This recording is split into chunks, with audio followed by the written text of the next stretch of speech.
8 ডিসেম্বৰত যেতিয়া অসমত চাৰ্জশ্বিটখন দাখিল হ'ব তাত কোৰ্টত গোচৰটো চলিব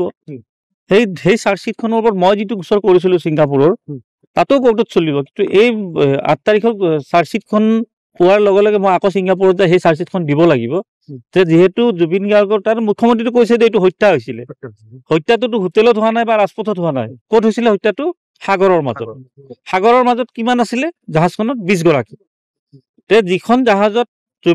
জাহাজৰ তলত সাগৰৰ পানীত জুবিন গাৰ্গৰ মৃত্যু হৈছিল তাত 20 গৰাকী আছিলে এতিয়া চাৰ্জশ্বিটখনত সেই 20 গৰাকীৰ নাম আহে নে নাহে আটাইতকৈ ডাঙৰ গুৰুত্বপূৰ্ণ কথা হ'ব যদি আহে ভাল কথা আমি সমৰ্থন কৰিম যদি নাহে ভাগ কিয় কৰিলে মুখ্যমন্ত্ৰী সেইটোৰ উত্তৰ মই ছিংগাপুৰত যাই কিনে দিম যে যিহেতু এইটো হত্যাকাণ্ড বুলি কৈছে জাহাজখনৰ 4-5 গৰাকী দুখী হ'ব কাক কৰিব কাক নকৰিব মইতো নাজানো এতিয়ালৈ সেইকাৰণে 8 তাৰিখলৈ অপেক্ষা কৰক কিন্তু সমানে ছিংগাপুৰৰ আদালতত গোচৰটো চলিব অহা ডিচেম্বৰ মাহত মুখ্যমন্ত্ৰীগৰাকীয়ে কৈছে ইতিমধ্যে এজনে মাৰিছে 4জনে সহযোগ কৰিছে বুলি মুখ্যমন্ত্ৰী তেনেকুৱা আগে পিছে বহুত মিছা কথা কয় মানে এইটোত কি কৈছে কি নাই কোৱা পিছত ক'ব মইতো কৈয়ে দিছিলোঁ আদালতে কিবা কৰিলে মোৰ কি দিওঁ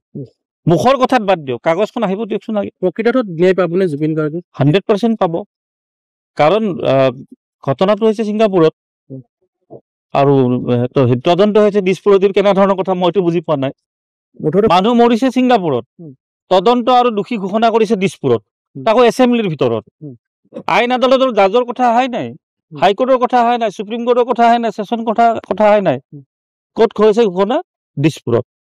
আৰু ঘটনাটো ক'ত হৈছিল ছিংগাপুৰত কিন্তু বহুত খেলি মেলি আছে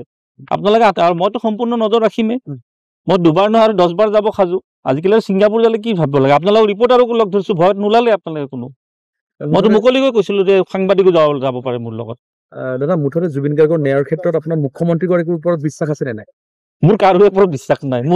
মই যিটো লাগিছোঁ গোচৰ সেইটোৰ ওপৰতে মোৰ বিশ্বাস আছে বেলেগ মোৰ কাৰো ওপৰত বিশ্বাস নাই আৰু সেইটোত এটা ৰিজাল্ট পাব আৰু SITৰ ওপৰত বিশ্বাস নাই এতিয়া SITয়ে ক'ৰবাত চাহ মাতিছে পৰিয়ালক মাতিছে ক'ৰ বিহু কমিটিক মাতিব লাগে সেই 11টা ছিংগাপুৰত যে জাহাজখনত আছে সেইকেইটাক আৰু মাতি আছে চাহ পৰিয়ালক আৰু তদন্তকাৰী বিষয়াক আজিলৈ যোৱাই নাই ছিংগাপুৰলৈ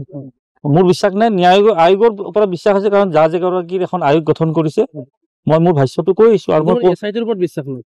মোৰ নাই কাৰোবাৰ যদি আছে মই নাজানো মোৰ মুঠেই বিশ্বাস নাই আৰু এই গোচৰটোৰ ওপৰত তেনেকুৱা আগে পিছেও বহুত গোচৰত SIT গঠন কৰিছিলে কিন্তু মোৰ বিচাৰ আৰু মোক বিচাৰাও নাই মই যোৱাও নাই কিন্তু মইতো মোৰ প্ৰতিটো কথা মই ৰাজহুৱা কৰি আছোঁ ছিংগাপুৰ পুলিচৰ লগত মোৰ কি ধৰণৰ যোগাযোগ আপোনালোকে নিশ্চয় মোৰ ছ'চিয়েল মিডিয়াত পাই আছে আজিলৈ কোনোবা কিবা ক'লে নেকি যে দুলুৱামেৰে এইটো ভুল কথা কৈছে বা এইটো মিছা কথা মই প্ৰত্যেকটা মোৰ বিষয় মোৰ তদন্তকাৰী বিষয় কোন মোৰ গোচৰত মই দ্বিতীয়বাৰ যাতে মোক কি বুলি ক'লে মোৰ বিষয়ত কোনগৰাকী বিষয়ে চলাই আছে গোচৰটো এইবিলাক গোটেইবিলাক মই ৰাজহুৱা কৰিছোঁ আজিলৈতো মোকতো একো প্ৰশ্ন কৰা নাই যে এইটো কথা কিয় ক'লে এইটো মিছা কথা বুলি জুবিন গাৰ্গৰ ইছ্যুটো প্ৰত্যেকটা ডেভেলপমেণ্ট অসমৰ ৰাইজক মই জনাই থাকিম যিটো মই কৰা গোচৰত বাকী অসমৰ দায়িত্ব অসমে কি কৰোঁ মোৰ অসম লৈ মোৰ কথা নাই যিকোনো খবৰৰ বাবে যোগাযোগ কৰক 7099017330 লগতে 7099017110 নম্বৰত